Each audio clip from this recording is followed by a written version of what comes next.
bisa dikatakan bulan yang istimewa dibanding bulan-bulan lainnya. Karena di dalamnya terdapat bulan yang penuh kebajikan. Di dalamnya terdapat bulan yang penuh rahmat. Di dalamnya terdapat bulan diturunkannya Al-Quran, di mana pintu-pintu surga dibuka, pintu-pintu neraka ditutup, dan pahalanya oleh Allah dilipat gandakan. Oleh karena itu, kita yang sudah bertemu dengan Ramadan pada saat ini, hendaklah bersyukur karena kita masih diberi kesempatan untuk bertemu bulan Ramadan ini. Yaitu dengan cara apa kita bersyukur? Dengan cara kita menambah keimanan kita, menambah iman dan takwa kita kepada Allah, menambah ibadah kita kepada Allah. Salah satunya adalah membaca Al-Quran di bulan Ramadan ini. Firman Allah yang berbunyi, Bismillahirrahmanirrahim. Syahrul Ramadan alladzi unzila fihi al-Qur'an hudan lin-nasi wa bayyinatin minal huda wal furqan. Artinya, bulan Ramadan diturunkannya Al-Quran sebagai petunjuk bagi kita. Dan juga di dalam hadis dikatakan, Iqra'ul Qur'an fa innahu ya'ti yaumal qiyamah syafi'an li ashabi. Bacalah Al-Quran, karena Al-Quran nanti di hari kiamat akan mendatangimu bagi orang yang membacanya.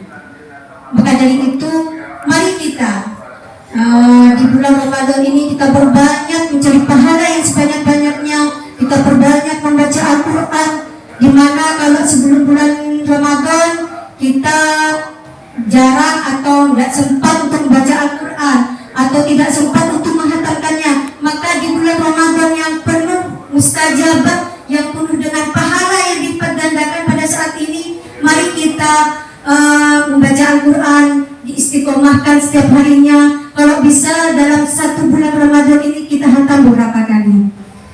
Mudah-mudahan karena Al-Quran merupakan penerang di kuburan kita nanti, dan juga pemberi syafaat bagi kita di hari kiamat. Ibu-ibu dan bapak-bapak yang dirahmati oleh Allah, tingkatan puasa itu ada beberapa tingkatannya. Menurut Imam Al-Ghazali di kitab Ihya Ulumuddin mengatakan tingkatan puasa itu ada 3 macam. Yang pertama yaitu tingkatan puasa bagi orang yang umum. Artinya puasanya hanya bisa menahan lapar dan haus, akan tetapi tetap melakukan perbuatan yang dapat menghilangkan pahalanya puasa. Contohnya, masih berwasi pria, masih suka menghina orang atau bersumpah palsu, ataupun juga memandang sesuatu yang bermaksiat, mengandung maksiat. Allah. Nah, ini puasanya tetap sah, akan tetapi tidak mendapatkan pahala dari puasa tersebut. Ini tingkatan nomor 1, yaitu puasanya orang yang umum. Yang nomor 2 adalah puasanya orang yang khusus, di mana puasanya orang khusus ini dilakukan oleh orang yang soleh. Selain bisa menahan lapar dan haus, ini bisa menahan pandangan dari segala yang bermaksiat. Penglihatannya diperlihatkan untuk kebaikan saja, untuk yang dibolehkan dalam agama Allah. Terus pendengarnya didengarkan untuk mendengarkan Al-Quran, untuk mendengarkan pengajian dan semacamnya. Lisannya untuk membaca Al-Quran, untuk berzikir kepada Allah dan lain sebagainya. Sehingga tingkatan nomor 2 ini hanya ingin puasa dan amal ibadahnya diterima oleh Allah. Untuk tingkatan puasa yang nomor 2. Puasa tingkatan yang nomor 3 adalah tingkatan puasa orang yang paling khusus.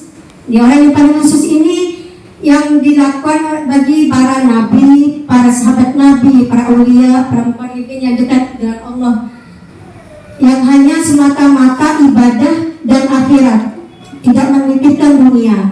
Nah, untuk kita panjenengan di tempurung napa masuk nomor situ, napa masuk tingkatan nomor 2. Mudah-mudahan kita kadito masuk tingkatan yang nomor 2, yang selain berpuasa kita mendapat pahala dan ibadah kita diterima oleh Allah Subhanahu wa taala. Amin ya rabbal alamin. Bapak Ibu yang dirahmati oleh Allah, sesibuk apapun kita dengan pekerjaan kita, sebanyak apapun urusan kita di dunia ini, paling tidak kita harus mengingat untuk beribadah kepada Allah. Ada bekerjalah untuk duniamu sampai kamu selamanya, karena kamu hidup, dan beramallah untuk akhiratmu, karena sesuatu akan mati esok hari. Itu ada pepatah kayak gitu.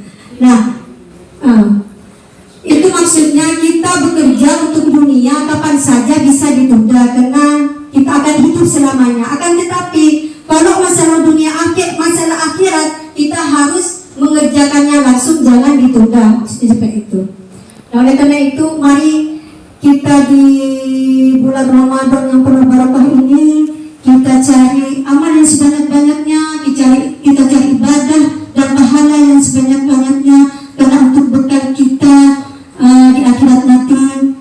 Dan mudah-mudahan kita, ibadah kita, amal kita lebih baik daripada tahun-tahun sebelumnya, dan mudah-mudahan kita bisa dipanjangkan umur dan bertemu di bulan Ramadan tahun berikutnya. Jadi kami sekian dulu, kurang lebihnya kami mohon maaf. Ada pepatah mengatakan kalau ada sumur di ladang, boleh kita menumpang mandi. Kalau ada umur panjang, boleh kita berjumpa kembali. Wallahul muwaffiq ila aqwamit thoriq. Wassalamualaikum